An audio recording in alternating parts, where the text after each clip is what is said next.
देखिए, तो आप जो है इससे पहले शुक्रवार को आपने देखा था इस पाठ में वनस्पति जगत में कि जो है एलगी के लक्षण कहाँ है और एलगी कहाँ कहाँ पाया जाता है, इसके बारे में आपने देखा। अब आज आप देखेंगे रिप्रोडक्शन इन एलगी, यानी कि एलगी में या शैवाल में जनन कितने विधियों द्वारा होता है। देखें, एलगी में रिप्रोडक्शन इन एलगी, रिप्रोडक्शन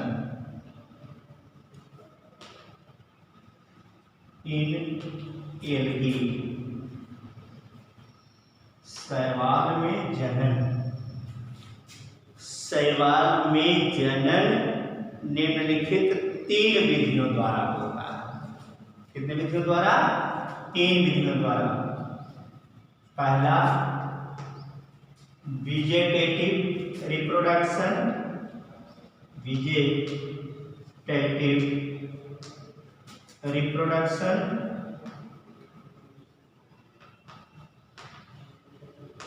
दूसरा एसेक्सुअल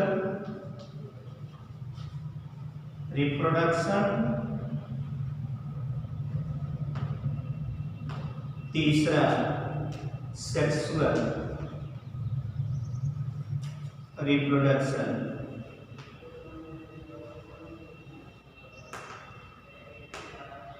क्लियर? ये 3 विधियों द्वारा रिप्रोडक्शन होता है। अब आप देखेंगे वेजिटेटिव रिप्रोडक्शन में कैसे होता है। Vegetative reproduction, vegetative reproduction. In this method, the plant body become break down into small pieces. In this method, the plant body become break down into small pieces. Under favorable condition, every small piece develop into a new plant. So this process is known as fragmentation.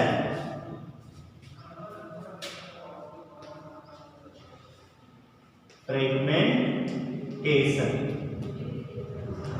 अर्थात इस विधि में plant body छोटे छोटे टुकड़ों में विभक्त हो जाती है और अनुकूल परिस्थितियों के आने पर प्रत्येक टुकड़े से नए पौधे का निर्माण होता है। इस क्रिया को फ्रेगमेंटेशन कहते हैं। क्लियर? अब दूसरा है आसेक्सुअल रिप्रोडक्शन। आसेक्सुअल रिप्रोडक्शन दूसरा विधि, ये सेक्सुअल रिप्रोडक्शन, अलैंगिक जनन। एलगी में एसेक्सुअल रिप्रोडक्शन निम्न विधियों द्वारा होता है। कौन कौन से? पहला बाइजूस्पोर, बाइजूस्पोर, दूसरा बाइएप्लाइनोस्पोर,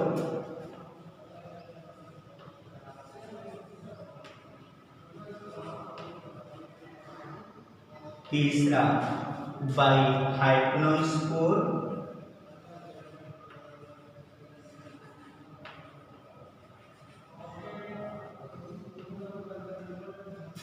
चौथा बाइएकाइनिक,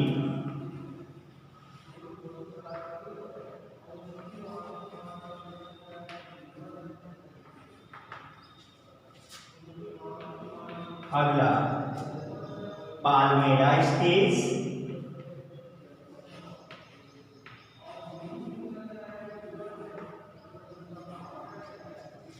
बाई इंडोस्पोर,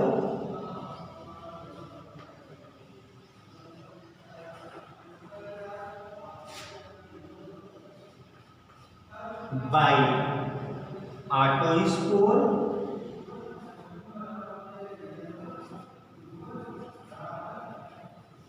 और अगला सिस्ट फॉर्मेशन।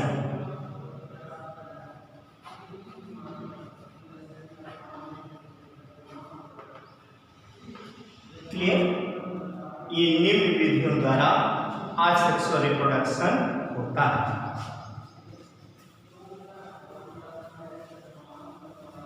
अब आप देखेंगे बाइजूस्पोर, बाइजूस्पोर कैसे? पहला बाइजूस्पोर,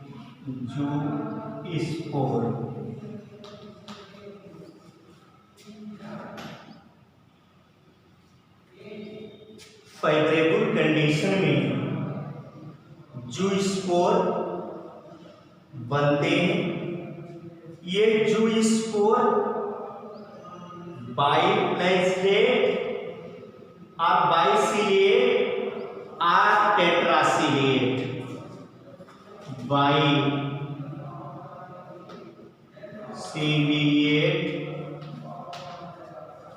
और टेट्रासिलिएट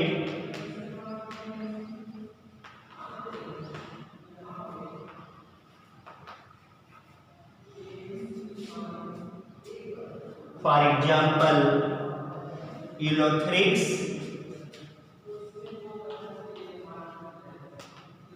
are multiciliated,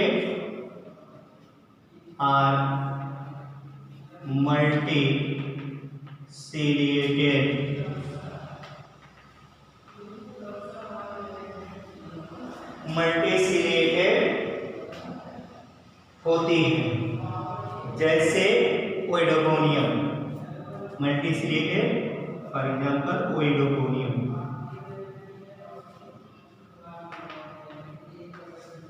क्लियर? इसमें मदर सेल के फटने पर, मदर सेल जैसे ये मदर सेल है, इसमें जितने भी जूस्पोर हैं, इसमें सभी जूस्पोर बाइफ्लैजेलेट और टेट्राफ्लैजेलेट ये स्पोर इसमें है। इस प्रकार से बाई और टेट्राफ्लैजेलेट इसमें है और मल्टीफ्लैजेलेट। तो इसमें होता क्या है कि जब ये मदर सेल फटती है, एक बैलून लाइक स्ट्रक्चर बन जाती है, जिसमें सारे के सारे जूस्पोर आ जाते हैं, और इस वेसिकल के फटने पर सभी ये जूस्पोर स्वतंत्र हो जाते हैं और स्वतंत्र हो करके नए पौधे का निर्माण करते हैं। क्लियर? तो ये जो है जूस्पोर मेथड है। और दूसरा है बाई एप्लाइनोस्पोर, बाई एप्लाइनोस्पोर, बाई एप्लाइनोस्पोर। एप्लाइनोस्पोर इसमें फ्लैजा सिलिएटेड नहीं पर होते हैं, ना फ्लैजेटेड और ना सिलिएटेड होते हैं, अर्थात हम कह सकते हैं कि ये नॉन मोटाइल होते हैं। नॉन मोटाइल माने अचल होते हैं, नॉन मोटाइल, नॉन मोटाइल होते हैं, अचल। इसको हम हिंदी में अचल, आ माने नहीं, चल माने चलना, चलने वाले नहीं होते। ये अनफेवरेबल कंडीशन यानी कि प्रतिकूल परिस्थितियों में बनते हैं।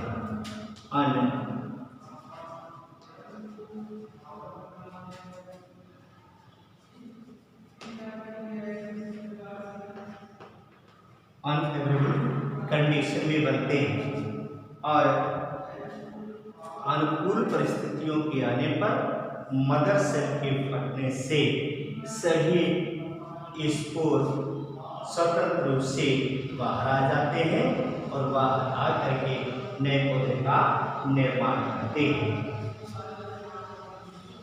अगला बाइहाइपोनोस्पोर। बाइहाइपोनोस्पोर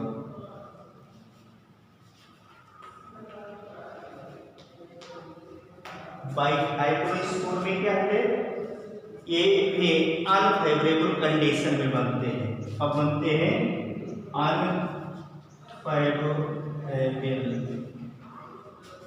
कंडीशन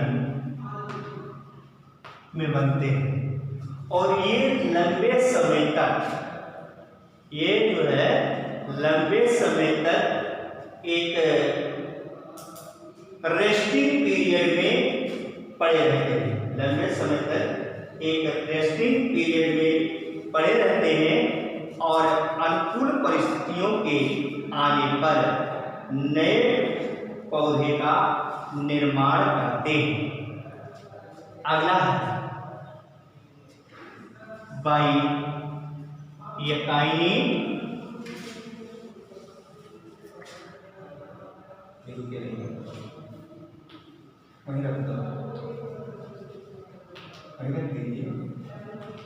बाइएकाइनी, इसमें क्या होता है कि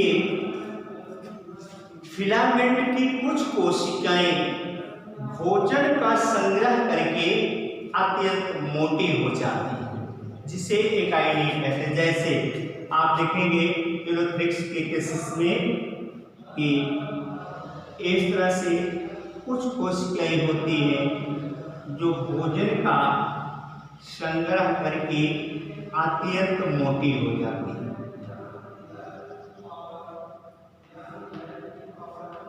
इसी कोशिका को एकाइनी कहा जाता है।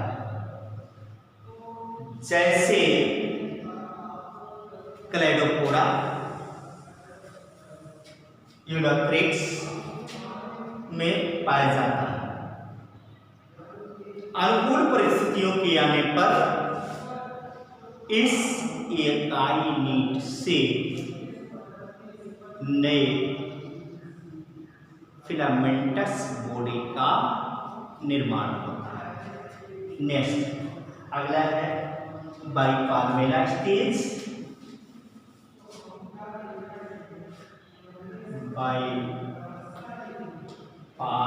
बाइपाल्मेला स्टेज,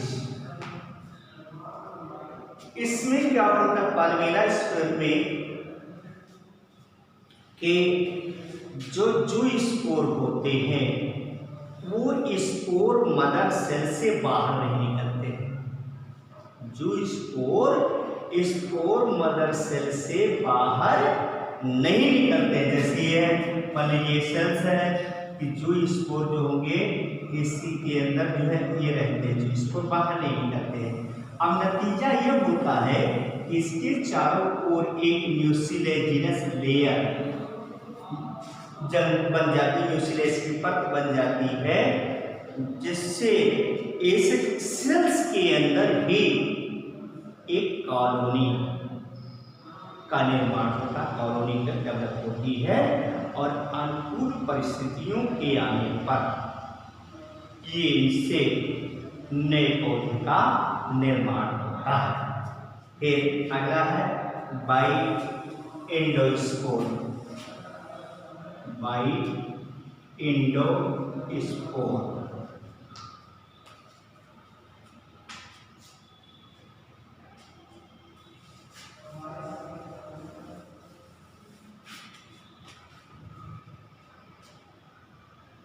देखिए, इसमें बाइएंडोस्पोर में क्या है कि स्पोर मदर सेल के अंदर ही एंडोस्पोर का निर्माण होता है, यानी कि जो उसका क्षेत्रफल है वो जो है सिकुड़ करके या जो छोटे छोटे भागों में जो भी खंडित हो विभाजित होकर के एंडोस्पोर का निर्माण करता है और यह अनुकूल परिस्थितियों के आने पर नए बॉडी का निर्माण करता है। अगला है बाई ऑटोस्पोर्स। बाई ऑटोस्पोर्स, ऑटोस्पोर्स में क्या होता है कि कुछ शैवालों में रेस्टिंग स्पोर मदर सेल के अंदर ही नए प्रकार की रचना कर लेते हैं। कुछ शैवालों में रेस्टिंग स्पोर मदर सेल के अंदर ही विशेष प्रकार की रचना कर लेते हैं, जिसे क्या कहा जाता है? ऑटोस्पोर कहा जाता है। जैसे chlorococcus, for example chlorococcus. Clear? तो अगला bicyst formation. Bicyst formation, bicyst formation.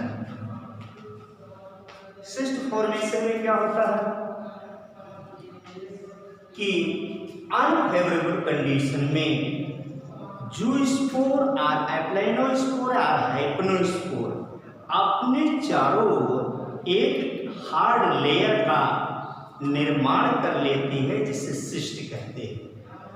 Under favourable condition यानी कि अनुकूल परिस्थितियों के आने पर यह सिस्ट गल जाती है और गलने के बाद नए प्लांट का निर्माण होता है।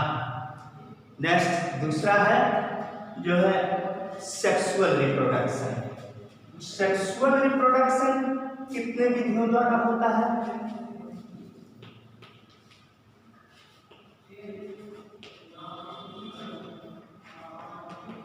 देखिए, एल्गी में सेक्सुअल रिप्रोडक्शन 3 विधियों द्वारा होता है। एक आइसोगैमस टाइप, दूसरा अनआइसोगैमस टाइप, तीसरा ओगैमस टाइप। कितने प्रकार का सेक्सुअल रिप्रोडक्शन? 3 प्रकार का। पहला आइसोगैमस टाइप,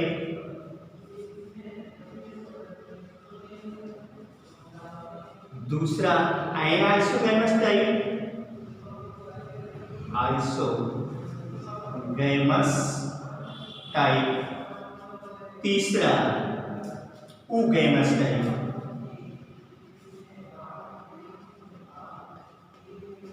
ये 3 इन तीनों में कैसे कैसे होता है इसको आप देखेंगे। जैसे आइसो मीन्स क्या होता है, जैसे आपको शब्दों पर विशेष ध्यान देना है। आइसो मीन्स क्या होता है? Iso means equal, equal means same, यानी कि मार्फोलॉजिकली। आइसोगैमस में क्या होते हैं? गेमीट मार्फोलॉजिकली और जो है ये साइज में समान होते हैं, कोई न छोटा होता न बड़ा होता। दोनों गेमीट, मेल और फीमेल स्ट्रेन के जो गेमीट होते हैं, दोनों गेमीट जो होते हैं वो समान होते हैं। दोनों प्लस और माइनस स्ट्रेन के, प्लस स्ट्रेन और माइनस स्ट्रेन, ये दोनों गेमीट जो है आपस में फ्यूजन करके जाइगोस्पोर का फॉर्मेशन करती है, जाइगोस्पोर का फॉर्मेशन करती हैं। और ये जाइगोस्पोर ही मियोसिस डिवीजन के परिणाम स्वरूप, मियोसिस डिवीजन के परिणाम स्वरूप नए फिलामेंटस बॉडी का निर्माण करती है। नेक्स्ट अनआइसोगैमस टाइप, इसमें क्या होता है? क्योंकि विषम, ये तो देखने में कैसे, देखने होते हैं मॉर्फोलॉजिकली तो देखने में एकदम बिल्कुल बराबर रखे, लेकिन कार्कियों व्यवहार रूप से इनमें अंतर देखने को मिलता है। एक बड़ा होता है गैमीट, एक छोटा होता है। बड़े को क्या कहेंगे? माइक्रोगैमीट, माइक्रोगैमीट। छोटे ये खाली बस ये क्या बचा ठीक माइक्रोगैमीट। तो जो माइक्रोगैमीट होता है वो क्या होता है? एक्टिव होता है और ये पैसिव। तो दोनों ये प्लस माइनस स्ट्रेन के मतलब निष्क्रिय का मतलब यह है वो चलती नहीं है, उसका प्लस वाला ही माइनस के पास में जाता है और जाकर के एक दूसरे से मिलता है। मिलने के बाद जो है जाइगोस्पोर का फॉर्मेशन करते हैं और वो मियोसिस डिवीजन के परिणाम स्वरूप फिर उगैमस में क्या होता है?